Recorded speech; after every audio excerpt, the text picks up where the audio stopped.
You know, something's really been bugging me about Babyface Magoo. They said earlier in the movie that he wins all of his money via poker. And look at his squinky eye. What squinky eye? That squinky eye. The guy cries blood, so surely that must mean he has some sort of weird eye implant that allows him to see through the cards, or something along those lines. You know, like a standard Bond villain would do. Maybe this guy actually has some kind of cool Bond villain character trait. Like, remember how Goldfinger would always paint people gold?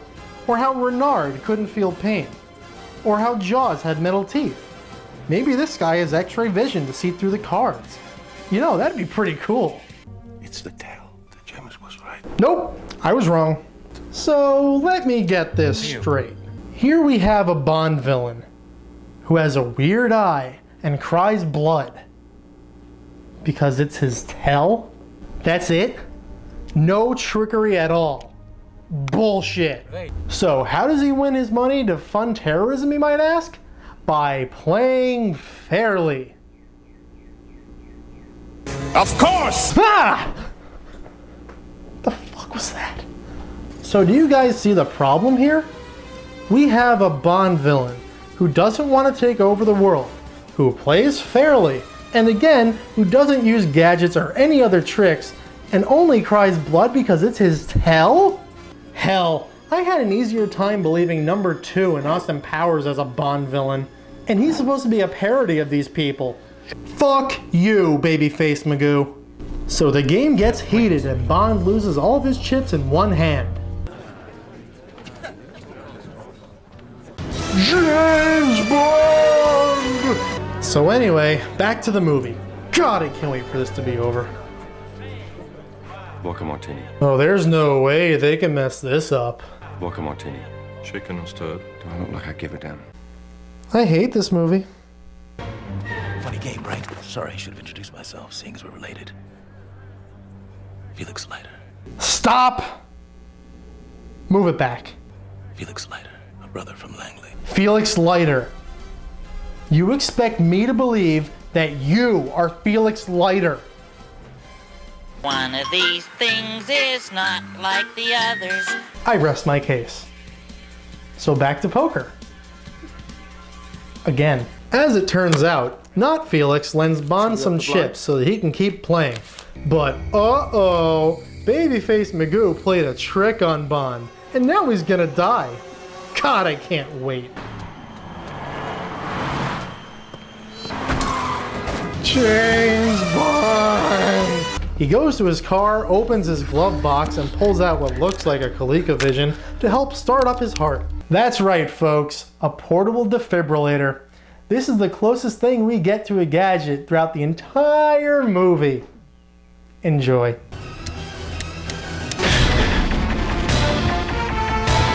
James Bond! But unfortunately, Vesper comes to save the day. And then it's back to poker. Again, like as if nothing had happened. That last hand nearly killed me. Ah, yes, the legendary 007 wit. Or at least half of it.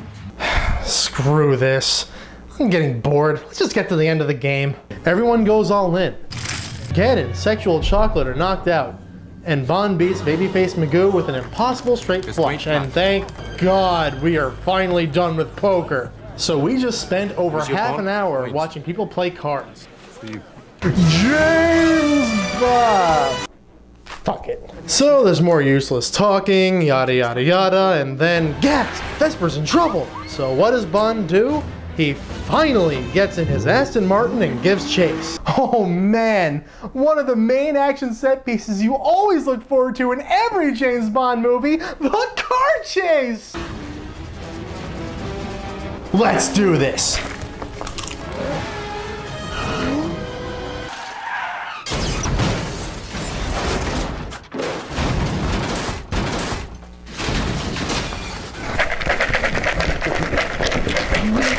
What? So we wait this long in the movie for him to finally get an Aston Martin. He's in it for 20 seconds and then a sharp turn does him in and he flips over? Bullshit! Bullshit, bullshit, bullshit! Babyface Magoo captures Bond and sets him up to be tortured. Maybe now he can finally redeem himself. Okay. Why is he naked? No. No, he's not. There's just no way. Oh my god, he is. Bond gets nut tortured by Babyface Magoo.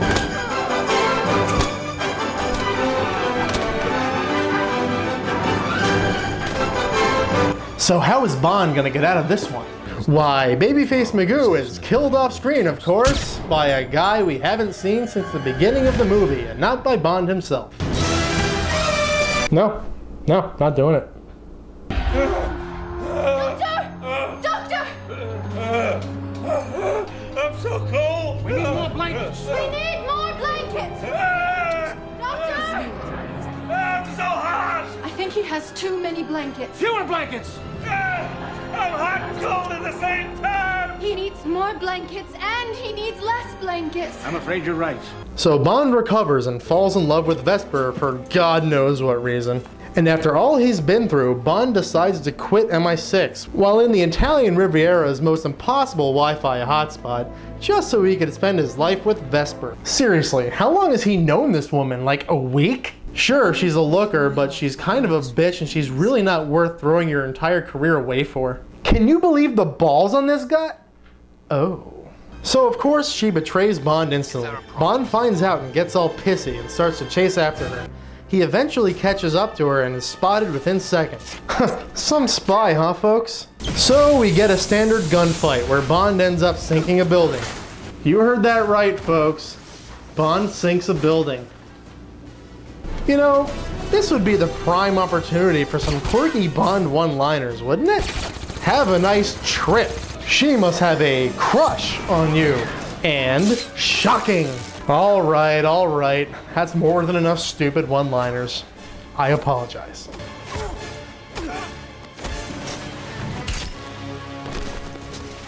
Oh man, that guy got nailed. So the building sinks and Vesper kills herself and the bad guys get away with all of Bond's winnings, which pretty much makes this whole movie entirely pointless. Bond calls M and she's all, "Bitch, I thought you quit." And he's all like, "My bad, can I come back?" And M's all like, "Okay." Oh, by the way, did I happen to mention that I kinda sorta sank a building in full view of the public while also allowing the bad guys to escape with all the money I won? Wait, what? No backsies. And so our movie finally ends with Bond catching up to Mr. White. Yeah, you know, Mr. White.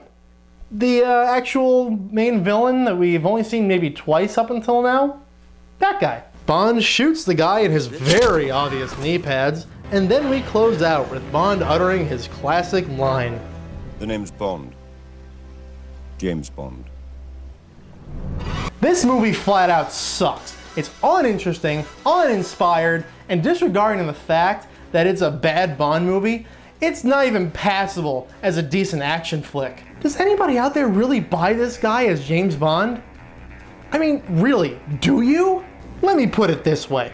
You can put Moneypenny, Q, gadgets, Bond girls, crazy situations, and just about everything else I've mentioned before, and have Steve Buscemi play as Bond, and I'd still buy it more than Daniel fucking Craig. You wanna fuck with me? I'll show you who you're fucking with. I'd rather be nut tortured than watch this movie again.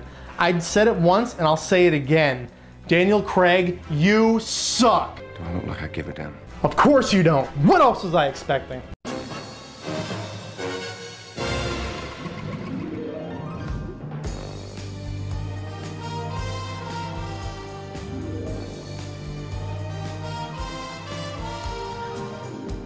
A man of intrigue, he lives for the thrill. Always has places to go and people to kill.